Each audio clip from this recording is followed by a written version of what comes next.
Rita, hi everybody else. Let's say hi to everybody else first and save Rita for the listeners.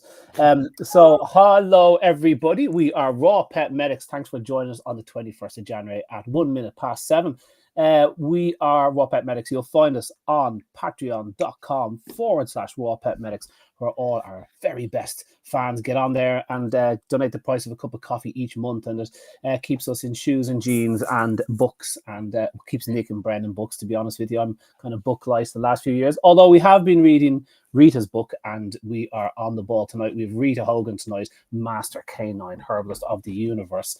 Cannot wait to tuck into this conversation. Before we do, guys, is there anything that you need to get off your chest before we start speaking to Rita?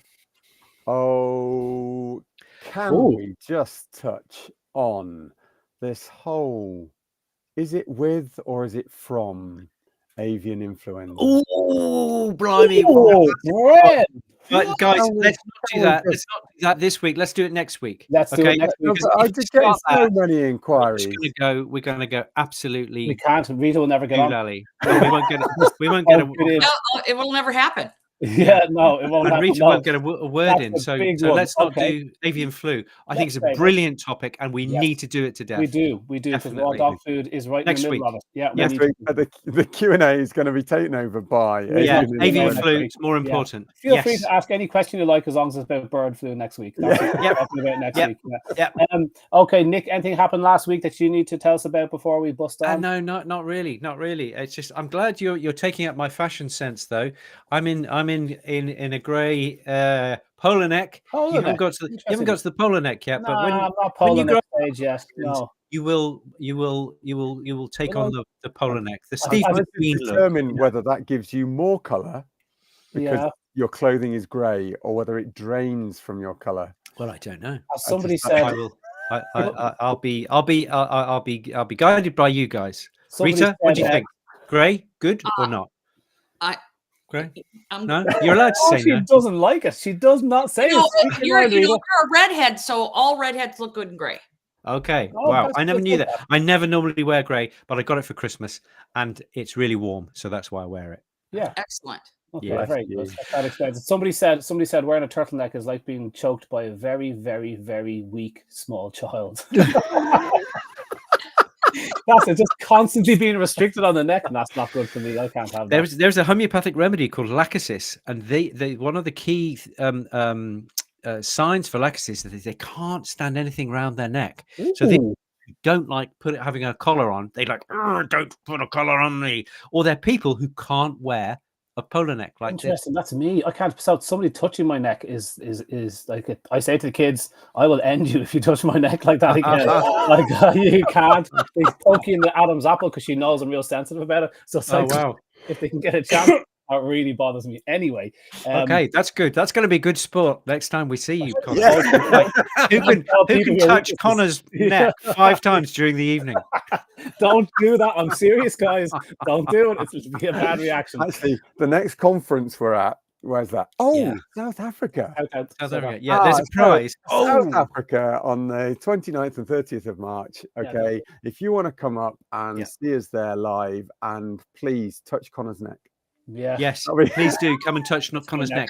So even better, lay a snake around him. It'll be I'd like that bit. That's nice. That's cold, and I like that kind of feel. That's all right. So it's Johannesburg on the 29th of March. 29th and 30th, is it? Is that right? 29th and 30th. And then we're going to be down in the Cape for the 6th. Is it the 5th of the 6th of April? It's a hard life. Please come along. The African Raw Feeding Summit. It's going to be really great. Yeah, and you'll find it under the African Pet Health Summit. Yeah, African Pet Health Summit. And the rand is so weak that it makes for a very cheap holiday, guys. We've had that from Rita, who's organizing things. She says it's a really cheap holiday. So people are coming over from the States, people are coming over from India. So it's a cheap holiday. Whether you see us or not, it doesn't matter. Have a cheap holiday in South Africa. Isn't it funny when people in Dubai say, talking to a girl there a couple of days ago, she's heading into from Dubai, and she goes, well, it's closer. It's like South Africa is closer to you than, like, how is that possible? South Africa is so far away, 17 hours in a plane, but it's actually closer for so many of the people that we talk to so often. Like, we think that everyone's close to us, but they're not, So anyway, yeah. And also tickets are selling really well. I know it's a cliche. People say that all the time, but tickets are really selling well. So the Johannesburg show is the much bigger one. The smaller numbers will be in Cape Town just by sheer force of size of the rooms. But they're selling really well. So if you're coming, let us know. And Rita can also help you with travel and stay as well. So if you guys are stuck and you need advice, her girl is awesome at that. That's what she does. So yeah, that's going to be the 29th. And I think if Rita's watching, I think she is, just pop a link in the comments. People can follow you through. Yeah, very good. Last time we spoke to Rita, she said there's 55 vets at least coming along, which is fantastic. So if they're pro raw, absolutely great, with brothers in arms, sisters in arms, absolutely great. Yeah. And if they're not, it's like, please welcome to the family. Let's talk real, fantastic, healthy nutrition. You know, without prejudice. Great. So Rita, how are you doing? You must be getting up to close to launch time. When is that? Do you know? I think it's about 13 days. 13 days. You've done great. You've done good media on it, because I'm hearing it. I'm hearing it a lot, and not just from you. So you hear other people mention it. Now your book's been recommended in the chats and in the groups. So that is Herbal Dog by Rita Hogan, guys. Check it out. So I'm assuming people can order early and get their names in and all that kind of stuff. Clearly a labor of love. I love the layout of the book, Rita. It makes it's like you've catered to two types of people. For people that are new to the subject like me, I particularly like the fact that you have a very nice section on the health issues, so I can just go straight to and look at, let's say I've got a sore paw or whatever, and get your best tips and tricks for various things. I absolutely love that. But even the chapters leading up to that, very, very leading me into the world of this herbal stuff. I've got so many questions, but I just thought it was a fascinating read. So love the book. It's opening new. It kind of just makes me think, oh my god, I know nothing. But the tips inside it are just so well laid out, very digestible. Loved it. I thought it was a great read. I thought it was really fantastic as well. Rita, really, really good. I've been studying herbs for 20 years, and there's every page there are gems to be gleaned. So thank you very, very much. Really lovely. Yeah, and great, and laid out so wonderfully for new people to herbs, not just for experienced as well. I think just giving people access into, well, you've sectioned it up really, haven't you, to just a general introduction to individual body systems, to looking at some of the different herbs and how to approach giving herbs, all the way through. So, and even as Nick says, for the experienced herbalist, there's lots of great. It's like having another consultant on your shoulder. You can just ask, what do you think? How would you do this? What do you think, Rita? It's great. Yeah, absolutely. Can I start us off on a topic here that I don't have them in any particular order, but how has the problem that herbology has is the same problem that homeopathy has, is because the whole of the West has turned to allopathic, chemical, rapid fire medicines that have an instant effect on us. How does modern evidence-based medicine fail herbology, not the other way around? I think that it fails it in that a lot of people are conditioned, and I talk about this in the book. I'm all up for scientific evidence and all of that stuff. It has really helped herbal medicine. But the issue is I kind of get a chuckle when I hear that, a study has proved, that turmeric has a beneficial effect on the liver. Herbal medicine has known that for hundreds of years, and now it's true. Yeah. Because there's a study. And another issue with herbal medicine is that some of the side effects, or like one of the worst places you can find information about herbs is on Google. And the issue there is that some of the methodologies that they're using as far as extraction, go down and blanket the herb, even though most people wouldn't be using that extraction method. And the extraction method really does dictate the strength of the herb and the side effects. For instance, chelidonium, greater celandine. you wouldn't want to give it to a dog in alcohol because alkaloids love alcohol, and the alkaloids in chelidonium can harm the liver, right? But as a water extraction, and chelidonium is great for the liver. It's just that in dosage, anything, herbs really do fall in, not all of them, but many of them fall into that what can cure, can harm in the right dosage, because it's all about dosage. And so greater celandine can be damaging to the liver in large dosages because of the alkaloids in an alcohol extraction. But in a water extraction, you're not getting the force of those alkaloids. It is quite gentle on the liver. But if you just Google it, it'll say that chelidonium shouldn't be used, or chamomile or peppermint.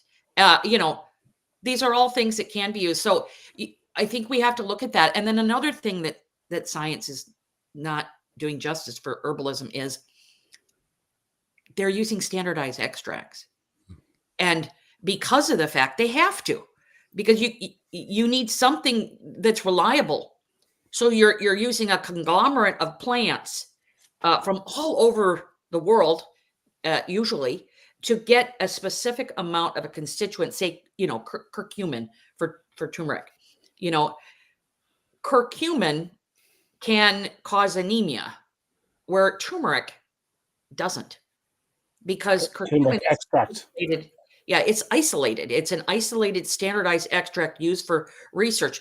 And while that's awesome, because turmeric is getting some press and some scientific research to back up its kind of force, the generalizations that are being made about curcumin are not those of turmeric. That's interesting. I'm just gonna repeat that back to you there, Rita, because it's such an important point that I'm just gonna lay it out really, really simply as I understand it. So what you're saying is that scientists don't like studying herbs because there's 600 or 800 different chemicals in there, and that freaks them out because they like to just study one thing at a time if possible. That's the scientific method. You look at one variable. The issue is that if you just, like, say for instance, I grew some milk thistle, okay, and we had lots of rain that year or whatever. That milk thistle is not going to have the constituent base that this other milk thistle is in a study replicable, that study. Okay, so it's very hard to patent herbal medicine, and it's very hard to study it unless you get it down to a standardized extract. Yes. So you've got variability of plants depending on the time of year and depending on rainfall and what have you, but also you've got lots of chemicals. So if you're studying one effect, is it from the first or the 800th chemical within the herb? You don't know. So what you do is you distill out the element, like silymarin with milk thistle, or curcumin with turmeric. Okay, so that you're studying just one thing, because that's kind of how science likes it. It likes to narrow down the variables. But by doing that, you can create quite toxic compounds, because within a herb there are balancing elements. There are elements which will balance the more negative effects of the curcumin, and there are elements which will enhance the positive effects of curcumin. So it's like taking, you left them in the bin.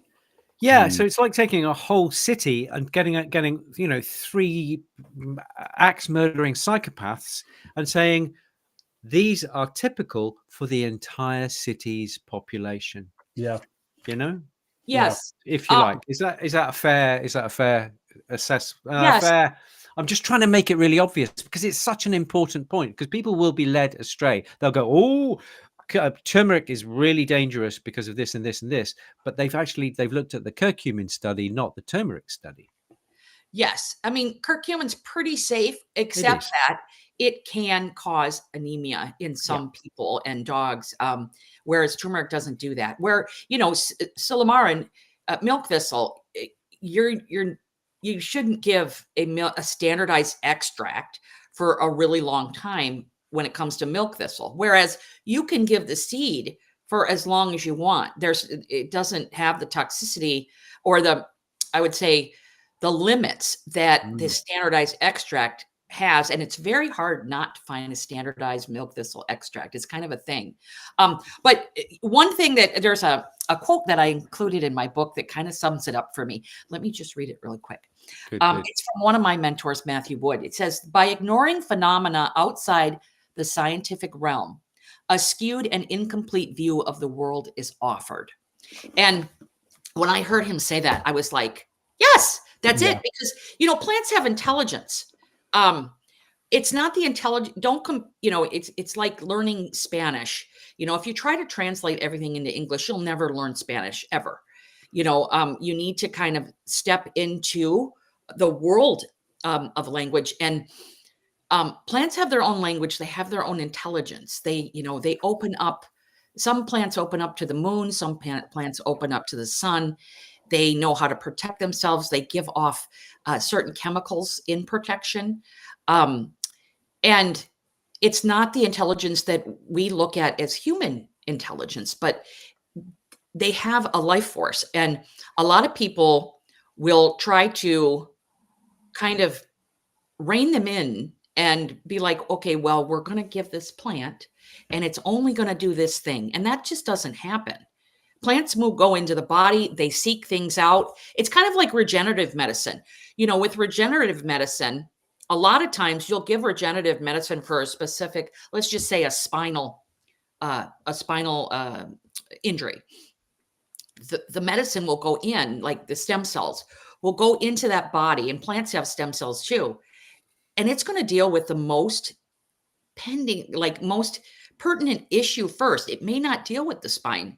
It may deal with something else. We were like, well, the spine didn't think, but all of a sudden your dog is doing things they never did before. They're not reacting to things. The little growths on their body they're all starting to shrink.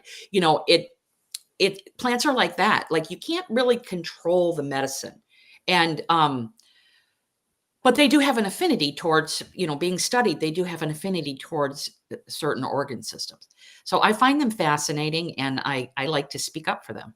Yeah. So when it comes to, something I've sort of always focused on, and you've talked about what you see in science, but when you turn to the Materia Medicas, which effectively is the books that are written by the herbalists to say, this is how I extracted the plant, this is where I cropped it from, at what environment it was in, and how it was growing, and the time of year, and even the phase of the moon, and so many other things energetically, to get that then write-up of what they've then used it for and found it successful in.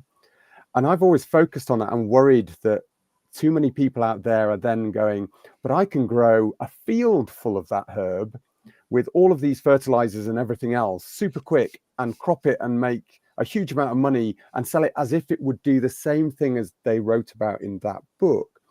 And I've always worried, is that going to be the case? So from your experience, your extensive experience, do you find that I'm over egging that actually many of those herbs that are for sale generally are going to fit the picture in the Materia Medica? Or do you find there is a difference? I do think that you need to be very aware of your sourcing. Like turmeric has a lot of heavy metal kind of adulteration, depending on where it's grown. There's lots of, because our soils are depleted, right? And some of them are polluted. There are super accumulators in the herbal world. Hemp is one of them, right? Don't use any hemp that's not organic, because it's pulling toxins out of the soil. So you want to be really careful with that. And, just our vegetables, our spinaches and our kales are super accumulators. And nettle happens to be a pretty powerful toxin drawer. Like, it draws heavy metals and different types of constituents out of the soil. So you want, young nettles. You don't want nettles that are older. It doesn't seem to transfer into the bud or the flower or the seed, but it does go to the leaves. And so, yeah, I think sourcing, Brendan, I think sourcing is important. I do think that when you are looking for herbs, you know, some herbs aren't grown in the same country as you are, right? But there are herbs that can be replacements for other herbs as well. You know, there's many alternatives to turmeric. Although I do love turmeric, but I like the companies that are testing. I like the companies that, you know, like I mentioned, Fido's bone broth, right? Fido's bone broth is a really cool little company because I'm not talking about herbs here, but they test their bones for metals. You know, bones are full of metals, of heavy metals, and we've just kind of, you know, we've kind of messed up our planet in that department because it's so polluted. You know, people talk about global warming. I think they should stop talking about global warming and talk about pollution. Totally agree with you. You know, I like totally I think like the global warming conversation could be much more powerful in that what we're talking about is pollution, and we need clean water, we need clean air, and with those two things, you know, bye-bye global warming conversation. Let's just clean up the planet. I mean, you can't deny pollution no matter where you are. Yeah. And, Even when the you know, even when the herbs are picked is important, like the time of year, like even the sheer fact of the force of growth in spring and summer dilutes everything in the plant. And so if you were wondering about the heavy metal content of any heavy metal pullers like nettle or spirulina out in the pond or whatever, it's always lower in the spring and summer because the thing is growing, and so it's bigger, and so there's less heavy metals in it. And then in winter it stops growing, and so it just keeps on accumulating those metals and nothing's happening. So one of the reasons young plants, okay, they haven't had time to draw the heavy metals in as well, but the sheer fact that they're growing means that you dilute a lot of the baddies that are in it. So the time of year is going to change, the amount of sunlight you get. I mean, nobody considers this. I'm a little bit alarmed when you say like it's important for herbal extracts and the alkaloids love alcohol, and it's way better they're in a water distillation or whatever the other term was. I trust that the person I buy my herbal tinctures off for liver and kidney disease and whatever have thought of all that, because how am I possibly going to know these things when I'm buying my herbal product for my dog? Well, yeah. I mean, if someone's selling an herbal product for dog, if they're selling a chelidonium tincture to the public, that's coming for animals, that would not be a good thing, in my opinion. But there are a lot of herbal remedies out there that, in my opinion, are not safe. You know, there's different plants that are really hard on the liver. And, you know, we have to process everything. Our dogs have to process everything that goes in them and on them. And so for the most part, but I think that, you know, the places where we get our herbs is important. Local is awesome. People that are growing their things, and also, you know, naturalized plants and wildcrafted plants, as long as you're not taking too many. I mean, you know, Ireland and England's climate is much like where I am, and you can find, you know, blackberry leaf and nettle and plantain, like just crazy amounts of it everywhere.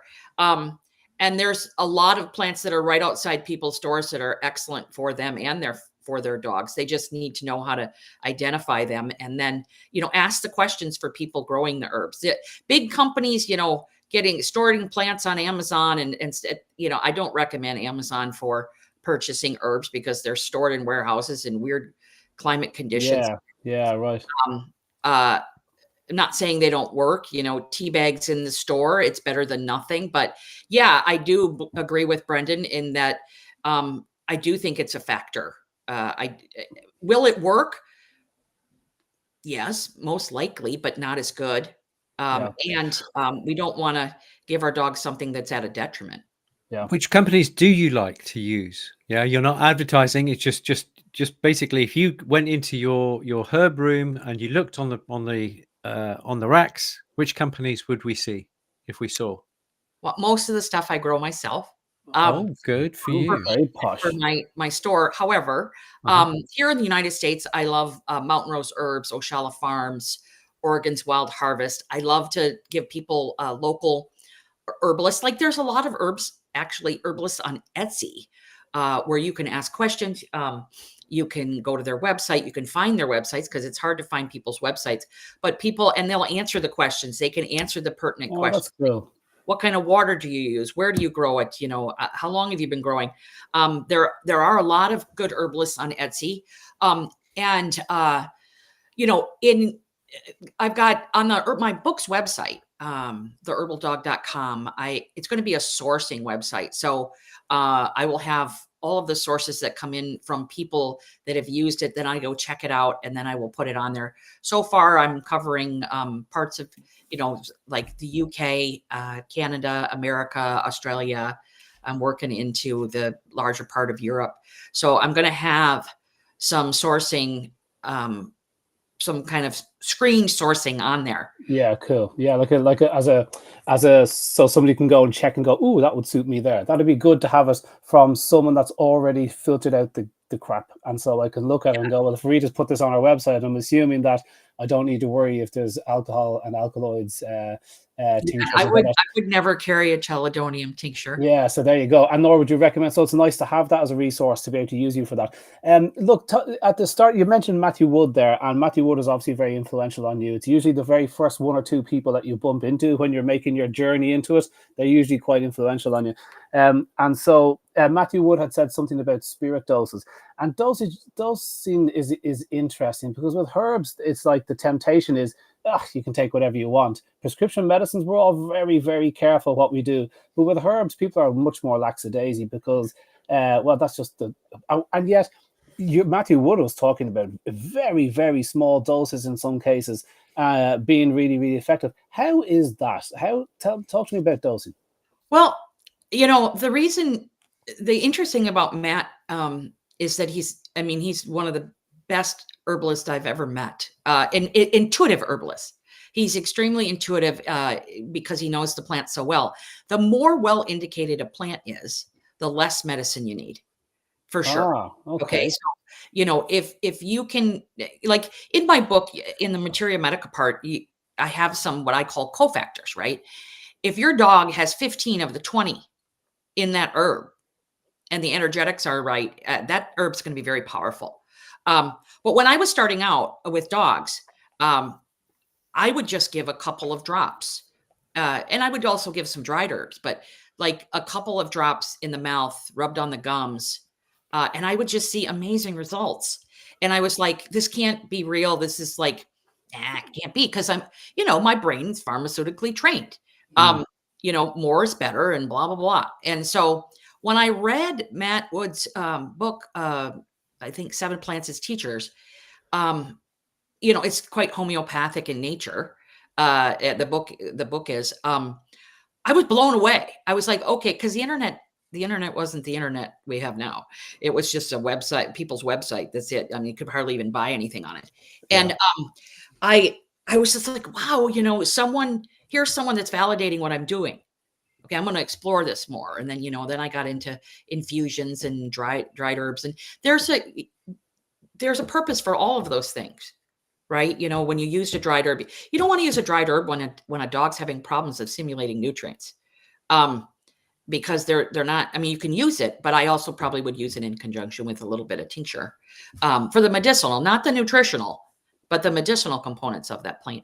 But yeah, I mean, it is hard to wrap your head around. But again, the more well indicated that herb is, the less medicine you're going to need to influence the body to heal. Now, am I going to give 3 drops of something when a dog has cancer? The answer is no.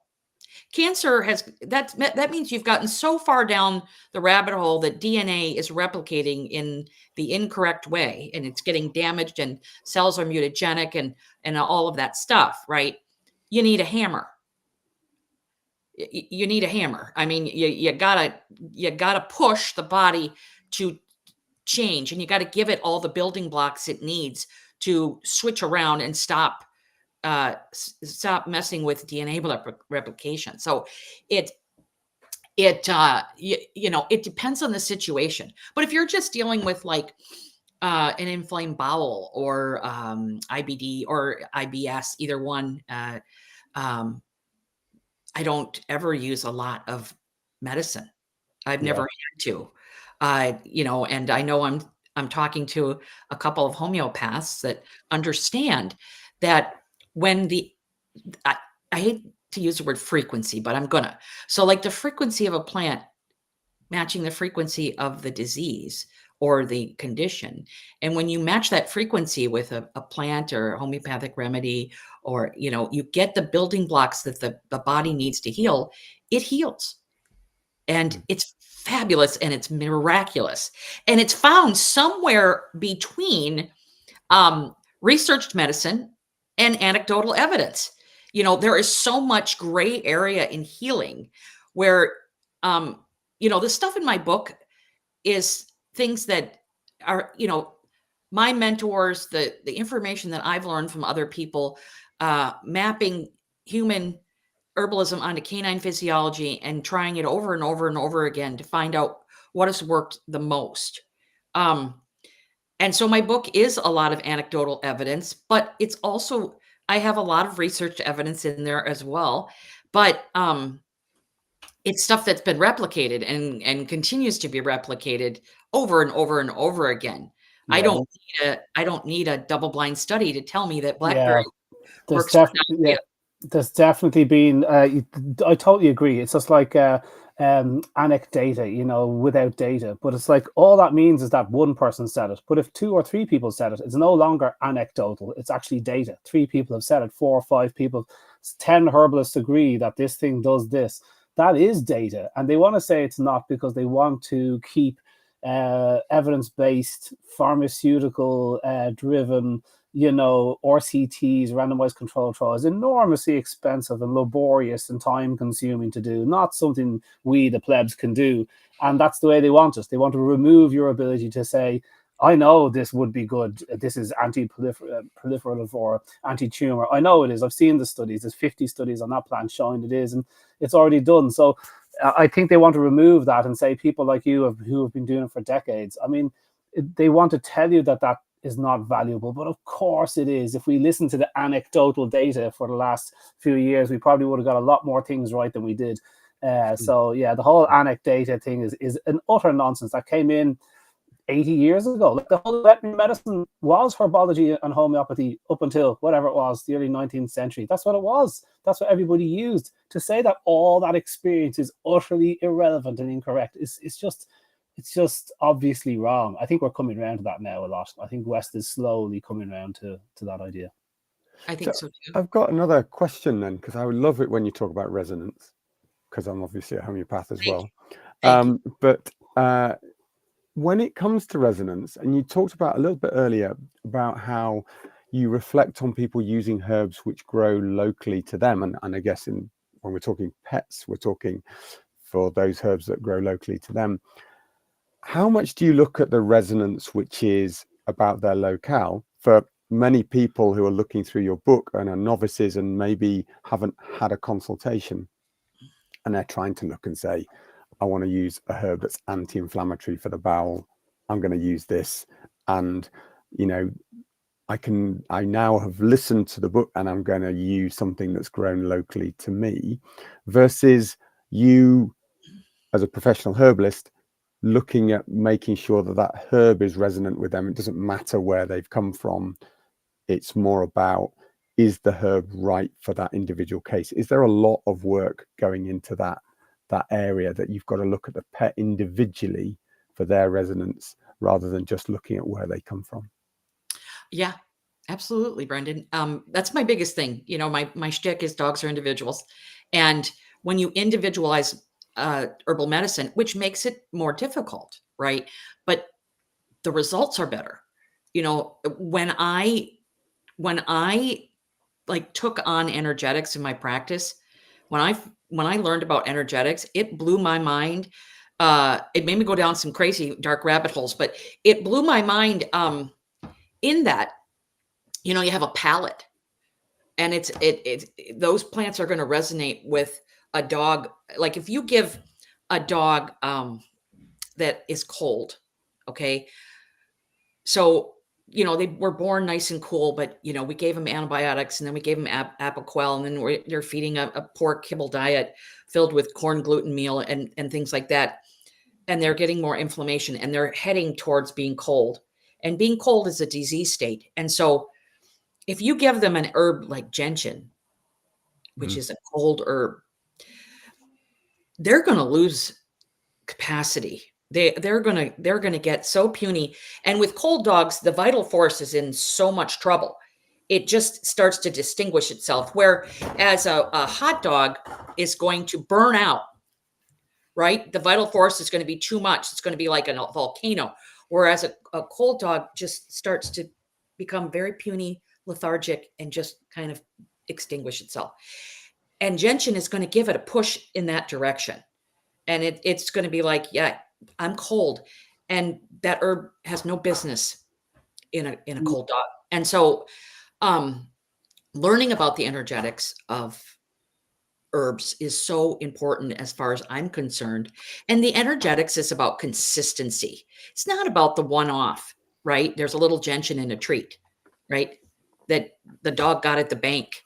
It is giving something every single day to an organism, right? And it's not resonating at all.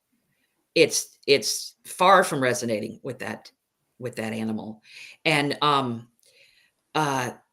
that just, like my protocols went from pretty good to phenomenal when I started looking at dogs as an individual and looking at resonance of and how well indicated an herb was. And resonance is part of that, figuring out if it is indicated, right? This isn't a dog, but this is a really good example of a human. Okay, there's a really great company out here called, I think it's called Cellcore. I think it's called Cellcore in the United States, and they have this parasite remedy. And a client of mine took it, didn't say anything, just took it, and lost the use of their legs. They have multiple sclerosis, and they're a cool person. They're cold, and they took this remedy. When I looked at it, I said, "Well, what have you started?" He's like, "I can't even stand up to cook an egg." And I was like, what did you do? Is anything new? Like, what is happening? And he's like, well, I went to my functional medicine doctor and I got this great, he thinks I have a parasite. And so I started taking it. And I said, well, let me look it up. And I looked it up, and it was such a cold remedy. Everything was cold in it, give or take maybe 1 or 2 herbs. I'm like 23. I'm just, paraphrasing here, but I'm like 23 of these herbs are cool or cold. And I said, and it's got good amount of gentian in it. I said, get off that herb and let's see what happens in the next 5 days. And sure enough, he stopped the herb. He gained control of his legs. He wasn't freezing all the time. And that's what I'm talking about. Like that formula did not resonate with him at all. And it may be for that purpose. And, he may have had a parasite, but those aren't the herbs for him to control that parasite or get rid of it. That's cool. Your book deals with this, Rita. Your book explains this and walks you through this process of trying to identify, even like, because I'm still a little bit confused on all that. So when you mentioned hot and cold, and like, if I see an inflamed dog, surely that's a hot dog. No. And how is that a cold dog? Here's something cool. So I had a client last year that had this little French bulldog. Okay, and from looking at the dog, you would say, "Oh, that dog is hot." On right? fire. The skin was on fire. Yeah. Everything is red. It's super hot. And of course, they were giving cooling herbs, lots of cooling herbs. And I took a look at the dog and I was like, no, this is the body building heat because it's so cold. So stop that. Start giving ginger 3 times a day. Give turmeric, ginger, cinnamon. Let's just calendula. Let's warm this dog up.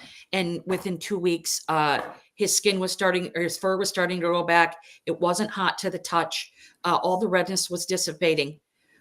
Because when the body is so cold, it will start producing what's called false heat. And it pushes it out to the periphery. So, it's warming the core and radiating out. And so it's interesting. You got to be careful with heat on the surface. A lot of times it is dogs that are too hot. So what was the giveaway with this little Frenchie that told you it was a cold dog trying to generate heat? Because the cooling foods and cooling herbs weren't doing anything.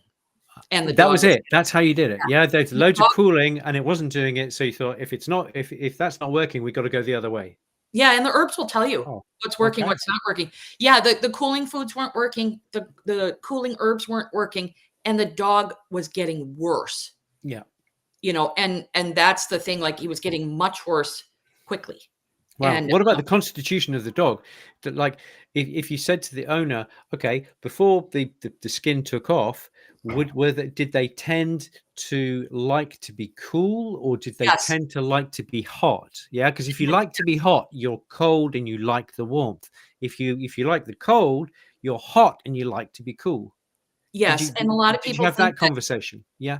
yes, and a lot of Oh. people think that changes, and it doesn't, except for I have seen it change with certain pharmaceuticals because they're a hammer, and with splenectomies. Oh. When Okay, you the remove Chinese wouldn't be surprised at that, I guess. Yeah, so like when you remove the spleen, you're allowing a lot of cold to come into the system, and sometimes the splenectomy will balance itself out. You know, after like a year or two, the dog will go back to being what it was before the splenectomy. Mhm. But I've seen it just remain cold. I've seen Wow. dogs remain cold that were pretty warm before that. But you know, when you start removing organs, you're causing damage to that ecosystem. Yeah, You know big what I'm time. saying? I mean, that's a whole different ball game. And steroids can have an effect because you're shutting down the system, right? If you've grabbed the lever and pulled it down. So some, you know, I've been looking at different like energetics of dogs that are on these new drugs for a long period of time. But that's amazing. yeah, Can kind of gut flora dysbiosis shift your kind of heating and cooling status? I haven't seen it. You know, they shift personality for sure, reactivity and behavior, immune health, but I haven't seen them switch the energetic of the dog. That's not something. So that's sort of interesting, because you have mentioned in the past about when you eat fermented foods that can change. It definitely can. It adds heat. Yeah. So fermented foods really, you know, if a dog is already hot, they're going to have a really low tolerance for fermented foods. Now, it doesn't mean you can't give them, because a lot of people think you got to give just like this truckload of ferments, right? No, you like literally a eighth of a teaspoon for a pug can be make a big difference a few times a week in the gut without adding too much heat for a hot pug, right? I like pugs, you know that. So like You do. Yeah, I do. But you know, yes. So what you're saying, Brendan, is, or like what I think you're saying, it's the same thing. Like if you add gentian to a dog that's cold, you're going to make him colder. And if you add ferments nonstop to a dog that's hot, you're going to make them hotter. You know, when you ferment something that's already cool, like pork, then it's just going to be a little warmer version of pork. So, you know, if you're going to give ferments, give something that's a little cooler, or fermented beef, or you know, fermented vegetables that are like. This would be a great lesson, wouldn't it, for all of those food companies out there that are adding herbs or ferments to foods. Most of them are warming. About what the meat base is. They're just adding it in regardless. Yeah, that's what I'm thinking. I've been thinking that for the last 10 or 15 minutes. What, like, if you are hang on a second, guys, we're at 1945, so let me ask this last little bit. It's on the heat and cooling. We can talk about a different topic inside, and we just jumped to a different platform just for 15 minutes, Rita. If you've a clearly a hot dog, and you, using your book, you get some ideas and you think this is a hot dog, would food from the fridge cool them down? And similarly, if you have a cool dog, would nice warm food be preferred by the dog? So in my opinion, food, I don't feed cold food. I think feeding energetically cooling vegetables like cucumber is a good idea, but feeding cold food, a dog that's hot is going to be more tolerant to it, but it still does, in my opinion, mess with digestion. it puts out that stomach fire. And I think healthy dogs have a good level of enzymes, and it takes up so much more energy to break down the cold food, and especially frozen food. Like, I don't give frozen food to any dogs, and I know people don't appreciate that opinion every now and then. But if they really truly understand how the body works as an ecosystem, you wouldn't do it. And dogs in the wild and animals in the wild will eat frozen carcass, but it's not their preference. Yeah, it's not by choice. I'd imagine they'd like it off a hot plate. I mean, who doesn't? Well, at least warm, right? Yeah, warm, of course. Body temperature is surely a thing that turns them on. Of course it is. However, my Labrador will steal frozen blocks of food to eat. It's a Labrador, Bren. It'll I'm sure they will. frozen Probably shoes. eat all too, but yeah. I'm not saying they don't enjoy it. I'm just saying that I don't think it consistently. Everything is, for me, is about consistency. Like, consistently feeding frozen or super cold food, I don't do. Yeah. But yes, to answer your question, a dog who's pretty hot would be more tolerant to it, of the overall net energetic that is going to be left in their body. That's cool. When we jump over to the next thing, guys, I want to talk to Rita, or if we could, lymphatics. What are they? Why should we care? You have designated a lot of time to it, and it's an eye opener. I can't say I thought much about them. You made me think about them a few years ago when I was chatting to you, and so we'll get stuck into that now in a little bit. What were you going to say, Brent? Before Nick rounds up, I just want to say to Iro D, who's on YouTube, asking the question about how do I learn more. Of course, there's loads in this wonderful book. But please do, if you are impatient for the release of that, you can't wait 2 weeks. There is a great website by Rita, the Canine Herbalism. There are lots of subjects on there, lots of different courses, so much information. I have been amazed. I love the cancer one. I want to talk more on the other side, not about just lymphatics, but about a little bit about cancer. So when we do the bit on the side, if you're interested, we're going to talk about that and the dangers of taking organs out without support. So we can talk a bit about that. But I also like to say to people, just if you want to join a flash sale from Rita, you can follow this website. You will be able to use this code, especially in order to get 50% off this course. So I believe that is available now till the end of the month. Is it, Rita? Is it till the 30th? So if you want to be quick, get in there. Some great stuff on phytoembryonics. I found that really exciting, actually. And I would like to ask you about phytoembryonic therapy, because that's a phrase that I've never come across before. So if we can do a little bit about that on Patreon, I'd be really grateful. I Googled when I saw it and I thought, oh, that is.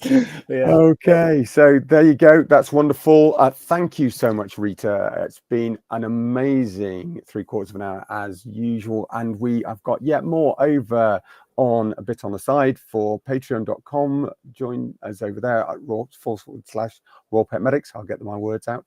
And we look forward to seeing you over there. For everyone else, we look forward to seeing you on our Q&A next week. And it's going to be, which will be all about avian flu. Avian influenza. If you want to know what your companies are doing and whether they are testing or not, on what the ins and outs are, is it necessary? Are they going to see it anyway? So join us next week. We will talk all about that. Wonderful to see you all. Thanks for everyone watching on Facebook, both here and across the pond. Thank you for everybody on YouTube. It's been a great pleasure seeing you. Thank you again, Rita. Wonderful. Thank you, Rita. We'll